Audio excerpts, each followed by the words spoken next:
Alors maintenant, on va passer donc, après avoir traité donc, la première période, soi-disant l'ion moléculaire le plus simple, He, donc deux fois plus, et H2, on va passer maintenant aux molécules.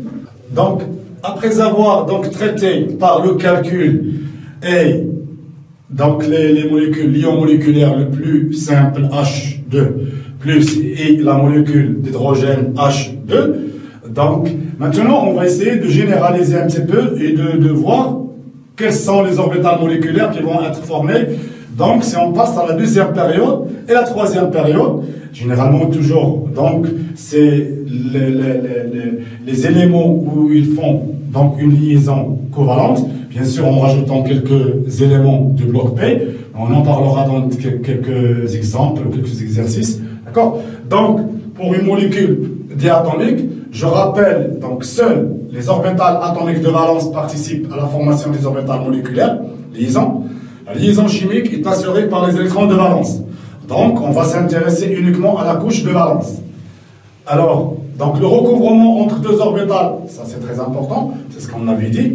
Donc, 1s nous a donné deux orbitales moléculaires, sigma 1s et sigma 1s étoile. Maintenant, en général, deux orbitales atomiques, donc le recouvrement entre deux orbitales atomiques nous donne la formation de deux orbitales moléculaires. Toujours une qui est plus stable liante et l'autre moins stable anti-liante. Alors les conditions pour qu'un recouvrement soit possible, on a deux conditions, c'est très important. Donc les deux orbitales atomiques doivent avoir une symétrie ou donc des symétries compatibles. Alors je vais expliquer c'est quoi une symétrie compatible. Et ils doivent présenter des énergies voisines. Alors quand on parle de symétrie compatible, si je prends par exemple S, il est sphérique autour de l'axe qui traverse le noyau. D'accord? Et l'autre, par exemple, orbital atomique, il est sphérique donc autour de l'axe qui traverse les deux noyaux. Là, c'est une symétrie compatible. On peut avoir un recouvrement qui va nous donner donc une forme, ce qu'on avait vu, donc une forme, par exemple, liante, cylindrique avec les deux noyaux ici, etc. Donc c'est une forme notée sigma, donc une forme qui est cylindrique autour de l'axe qui traverse les deux noyaux. Maintenant, une symétrie non compatible. Si je prends une symétrie qui est perpendiculaire à l'axe, orbitale atomique qui est perpendiculaire à l'axe, par exemple, qui traverse les deux noyaux, qui traverse le noyau. Par exemple, ça, c'est le premier orbital atomique. Il est perpendiculaire. On peut prendre, par exemple, Px par rapport à Pz ou Py par rapport à Pz, etc. D'accord? Donc, avec une symétrie sphérique. Là, ce sont des symétries qui sont donc non compatibles. On a une symétrie qui est perpendiculaire à l'axe et on a une symétrie qui est axiale, qui est autour de l'axe. Donc, si on fait, par exemple, donc là, le recouvrement ne sera pas possible. Et on va voir qu'est-ce qu'on va obtenir par la suite. Donc, tout ce qui vient, qu'est-ce qu'ils vont nous donner, par exemple, dans le cas, par exemple, de ce deuxième, donc de cette combinaison, qu'est-ce qu'on peut obtenir, d'accord, par la suite.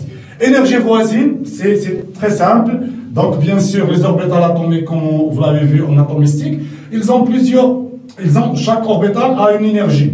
Et bien sûr, donc, si on a une orbitale atomique ici, par exemple, je prends un S, je suppose donc ici d'un atome ici, je prends par exemple une orbitale atomique ici, bon, un S, 2S, 3S, etc. Et une orbitale atomique par exemple ici, trop profonde. Là, l'écart énergétique, delta E, elle est très important. Donc on ne peut pas avoir un recouvrement entre deux orbitales qui sont très éloignées énergétiquement.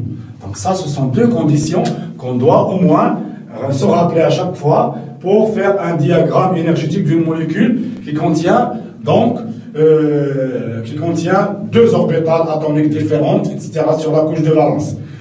Oui, ici c'est un choix arbitraire, c'est un choix donc pour suivre un petit peu, pour rester homogène avec tout ce qui est, pour les copier, tout ce qui est cours précédent. Donc on choisit toujours l'axe qui traverse les noyaux. L'axe qui traverse les noyaux, c'est l'axe Z. Et bien sûr, Px, Py, donc Pz.